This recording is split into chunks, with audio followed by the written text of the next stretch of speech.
দর্শকের একটা ছিল যে মনে হয় আমরা আরো বেশি থাকবো। প্রচুর দর্শক বলতো যে আপনারা নাই কেন? মানে এরকমভাবে আসলেন, হেলিকপ্টার থেকে নামলেন, অথচ একটু পরেই নাই। আমি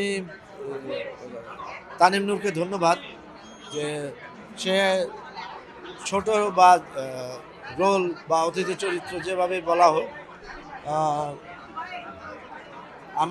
আমাকে এবং ডাক্তার রেজাজকে কাস্ট করেছেন এবং সঠিক জায়গায় ব্যবহার করেছেন আমার ধারণা।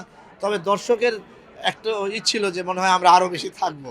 প্রচুর দর্শক বলতো যে আপনারা নাই কেন? মানে এরকমভাবে আসলেন, হেলিকপ্টার থেকে নামলেন, অথচ একটু পরেই নাই। মানে আশা ছিল। তবে বনলতা এক্সপ্রেস অত্যন্ত সুনামের সাথে চলছে। এইটা আমার খুব ভালো লাগা। যেহেতু আ এর সাথে হুমায়ূন আহমেদের নামটা জড়িত আছে। তো সবাই জানে যে আমরা হুমায়ূন আহমেদকে কতটা ভালোবাসি, এটা তো আর বলে বোঝাতে হবে না। যে কারণে যে আমি খুবই খুশি যে বনলতা এক্সপ্রেস ভালো একটা সিনেমা হয়েছে।